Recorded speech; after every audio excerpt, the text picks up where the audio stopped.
Hello, listeners. Are you enjoying my story? To ensure you remain updated on forthcoming releases and exclusive giveaways, subscribe and follow my author. Now, let's get back to the action. Chapter 12. Vex. I sigh as Aiden slams the door, feeling a heavy sense of relief that's soon followed by confusion. I know my wolf is pushing me to accept him, but I can't give in. It's not just the fact he has a mate, but everything I've been through. He is toying with me, and I won't allow him to manipulate me.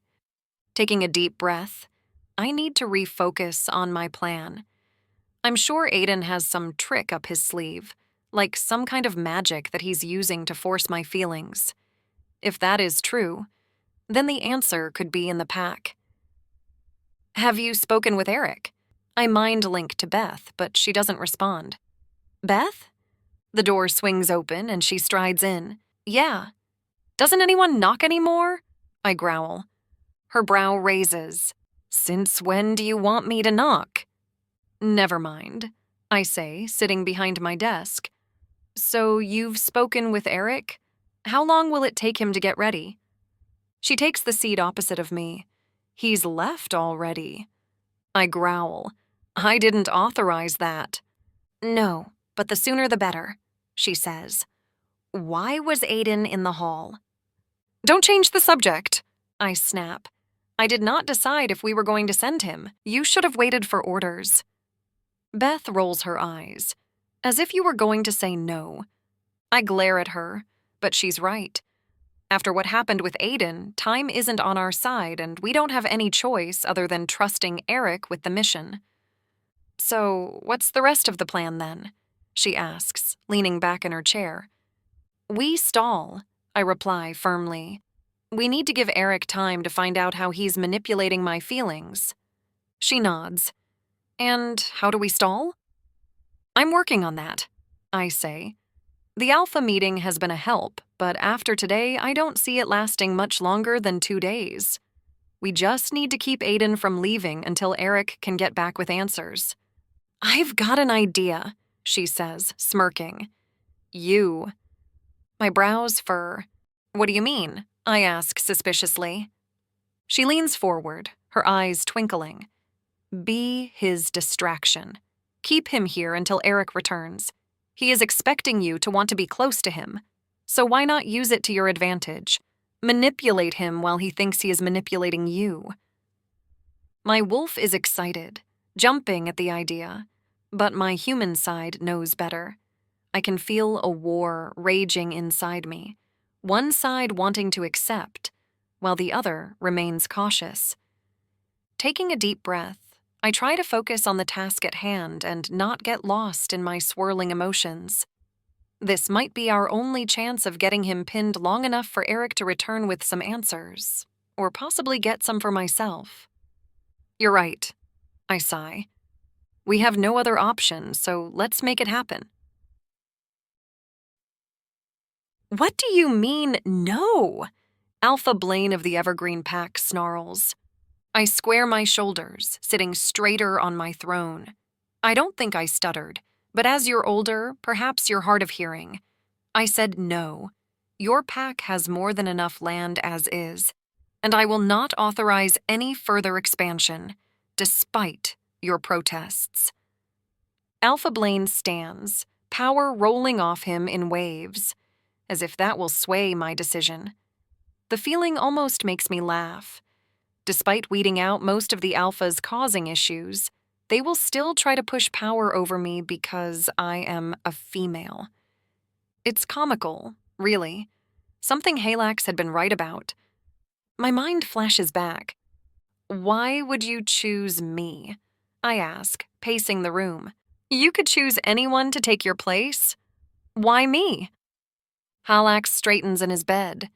Even with the state he has been in over the past month, no one dares challenge him.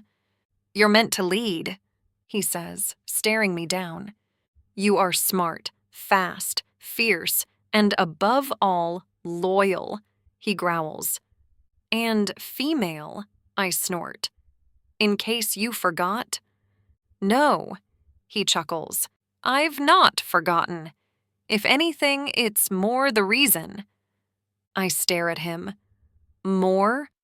You have finally lost it. The men will never go for a female as their leader. You think I give two shits what they want, he growls. I am king. I built this kingdom. No random rogue will take my place. I say who rules.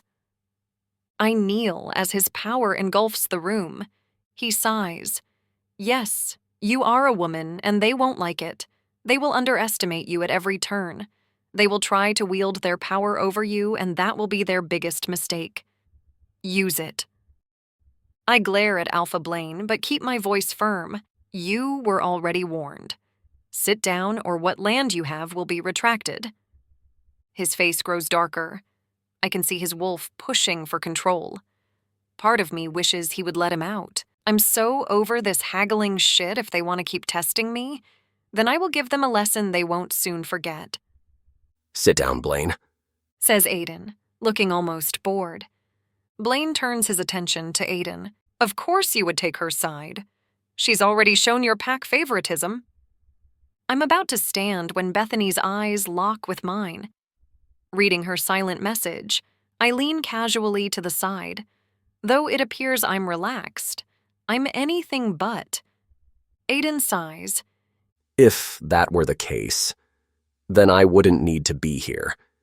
Every alpha here already knows that you have the most land out of all the packs, and we know how you managed to obtain it. A few growls echo in agreement.